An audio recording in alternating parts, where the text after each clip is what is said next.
नागरिक उड़ान न्यूज 24 में आपका स्वागत है। देश और राज्य की खबरों में सबसे आगे।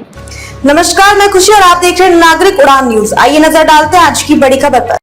हरदोई में बीएसपी के एजेंट रघुनंदन की निर्मम हत्या पर भीमसेना के सत्यपाल तंवर का परिजनों के न्याय के लिए जोरदार प्रदर्शन। हरदोई में बीएसपी के एजेंट रघुनंदन हत्याकांड थमने का नाम नहीं ले रहा है। रघुनंदन के परिजनों की एफआईआर तो दर्ज हो चुकी है, लेकिन पुलिस प्रशासन द्वारा अभी तक विपक्षी को पकड़ा नहीं गया, जिसके लिए निरंतर सामाजिक संगठन और राजनीतिक दलों के द्वारा मुद्दा विवादों के घेरे में पहुंच रहा है। आज भीमसेना के राष्ट्रीय अध्यक्ष नवाब सत्यपाल तंवर, उनके पदाधिकारियों तथा हजारों समर्थकों ने जिले के प्रशासन से न्याय की मांग की है। उन्होंने अपने भाषण में कई हजारों की संख्या में कार्यकर्ता और समर्थकों के बीच में अपनी गाड़ी पर खड़े होकर भाषण देने लगे और कहा कि रघुनंदन के परिजनों ने न्याय के लिए मुझसे फरियाद किए और मैं उनके दुख के लिए हरदोई के बिलग्राम के दनियापुर जा रहा था और प्रशासन ने मिलने नहीं दिया। और उन्होंने कहा कि पीड़ित परिवार के लोगों को त्वरित न्याय दिलाया जाए और विपक्षियों को तत्काल जेल भेजा जाए, लेकिन ये सब अपराधी को बचाने का कार्य कर रहे हैं। सरकार में बैठे लोग न्याय की बात नहीं, सिर्फ सत्ता दल के अनुरूप कार्य कर रहे हैं, जो न्याय संगत नहीं है। रघुनंदन हत्याकांड में दोषियों को तत्काल गिरफ्तार कर जेल भेजा जाए और कठोर से कठोर दंड दिया जाए, लेकिन पुलिस प्रशासन द्वारा विपक्षी को संरक्षण देकर घर से भगा दिया गया है।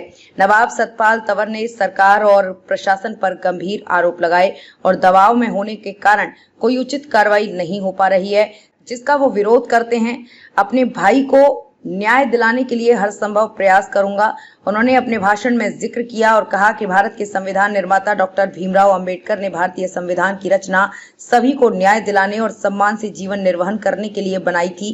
कोई व्यक्ति किसी पर दबाव और शोषण करके मनमानी नहीं कर सकता है, क्योंकि वो संवैधानिक व्यवस्था से स्वतंत्र है। उनके तीखे सवाल और जवाब पुलिस प्रशासन के आला अधिकारियों ने विरोध किया, जिससे वहां समर्थकों पर पुलिस ने लाठीचार्ज और पुलिस ने नवाब सत्यपाल तंवर को पुलिस की गाड़ियों के बीच में उनकी ही गाड़ी के साथ कोतवाली बिलग्राम में हिरासत के लिए ले गई है तथा मांग की कि विपक्षियों द्वारा जो बीएसपी एजेंट की हत्या शुक्ला परिवार और उनके सहयोगियों द्वारा की गई है, उनको तत्काल गिरफ्तार कर जेल भेज दिया जाए। रघुनंदन हत्याकांड 13 मई को पोलिंग बूथ पर बीएसपी पार्टी के एजेंट के रूप में कार्य कर रहे थे। विपक्षी शुक्ला पूर्व में खूंखार और दबंग किस्म का व्यक्ति था। वो भी बीजेपी की सत्ता पक्ष की राजनीति से काफी लंबे समय से जुड़ा था। पिछले पूर्व के चुनाव में भी उसने अपना रुतबा और कमजोर असहाय लोगों को अपने राजनीतिक संरक्षण से जनता को दबाने का कार्य किया था तथा बूथ पर भय का माहौल ग्राम पंचायत में बना रखा था। उसका उद्देश्य ग्राम पंचायत ने सिर्फ बीजेपी के अतिरिक्त किसी अन्य राजनीतिक दल का कोई एजेंट न बने और उसकी मनमानी में कोई हस्तक्षेप करे, जिसका विरोध बीएसपी और सपा के एजेंटों ने विरोध किया तो उसने सपा के एजेंट को बूथ पर थप्पड़ मारा और बीएसपी के एजेंट ने भी उसके द्वारा फर्जी मतदान कराने और सहयोग करने का विरोध बीएसपी एजेंट ने किया तो वो आग बबूला हो गया और कमजोर रघुनंदन को बैरिकेडिंग के डंडों को उखाड़कर निर्दयता पूर्वक पिटाई की, जिसके चलते रघुनंदन को गंभीर चोटें आई और 112 नंबर पर परिजनों ने बिलग्राम में भर्ती कराया, लेकिन गंभीर चोट लगने से जिला हॉस्पिटल और फिर लखनऊ के लिए रेफर किया गया, जहां रघुनंदन की गंभीर चोटों के चलते मृत्यु हो गई।